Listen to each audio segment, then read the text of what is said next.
Okay, so today we're going to go over how to take the derivatives of polynomials. And so we have two important things to note. One is power rule and one is linearity. Okay, so before we get to linearity, why don't we review what a derivative is? And so it's the slope of the graph of a function. And using the definition of derivative, we can figure out power rule. Okay? And so what power rule is we pull the exponent out in front and then subtract one from the exponent.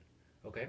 So to touch back on our example from before, we know that the derivative of x squared is 2x. But let's kind of use this power rule to help us. Another way we can do it is say that n equals 2. So we pull the n out and then put x to the n minus 1. So we get, and usually you do this in your head, but the first example is always good to explain. So we pull this out as 2x to the 2 minus 1 equals 2x to the first equals 2x. Okay? And so now we know how to use this to get the same result, except, well, it looks longer here, but it's much faster. Okay?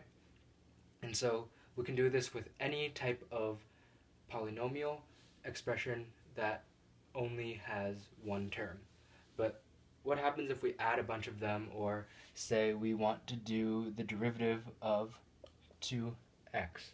Well, I don't really know. So what we need to do is try using something called linearity. So the derivative is what we call a linear operator. What this means is that it follows some interesting characteristics, and these are of all linear operators, and it also contains 0, but we're not going to go through that for now. But what linearity does is, if you have a multiple on the inside, you can pull it on the outside of the operator. And if you add two things together that you're operating on, you can add the things that we're operating on. So after we've operated on them.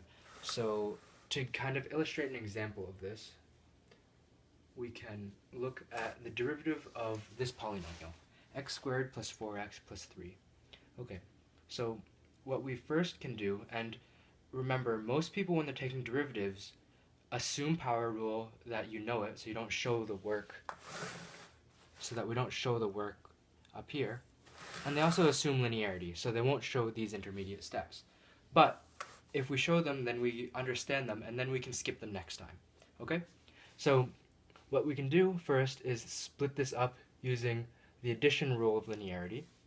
And so we can get that this derivative can be split into ddx of x squared, ddx of 4x, and ddx of 3. And so we'll do the same thing down here, except now we'll pull out these multiples. And we can see that there's a 4 put out here, and there's a 3 put out of x to the 0th power, which we all know is 1. Okay? And so when we do power rule here, we do 2 times x to the first. We do 4 times 1 times x to the 0th, which is 4.